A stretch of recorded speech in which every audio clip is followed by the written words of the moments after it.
Hi there.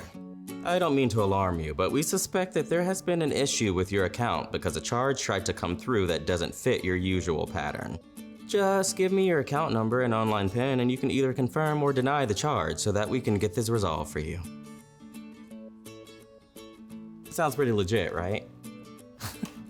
These days, it's easy to fall for scams, especially online. Unfortunately, it happens a lot and it can happen to anyone, even you.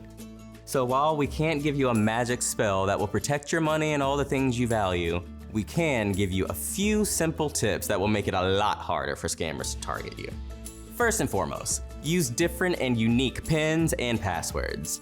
Yeah, it's easier to remember if everything is the same, but if someone figures it out, they will have free reign and you can bet they will try that password with other stuff they want to get into. Oh, and when I say make them different, I mean way different. Don't just change the last digit on the end. And don't use any part of your name, birthday, or address. All of that general info is easy to access, so scammers usually start with that first. Second, don't click on any links that you are not 100% sure of. Even if you know the person sending the link, it could contain a virus, so be careful. Look for misspelled words or unusual email addresses too. Scammers are slick, but they are not always the best spellers. Speaking of links, scammers can make emails and texts look legit too.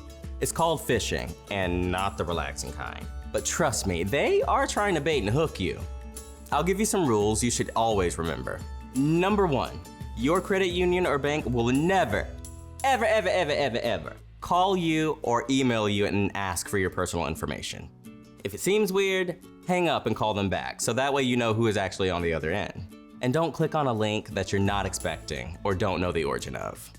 Number 2, if it sounds too good to be true, it probably is. Chances are you didn't win some lottery that you didn't enter, and you didn't suddenly inherit a fortune, and someone is not gonna sell you a rare collectible for the low price of just shipping only. I mean, you get the idea. And then number 3, stay up to date on current scams. I mean, you probably have a screen in front of you or even, one in your pocket.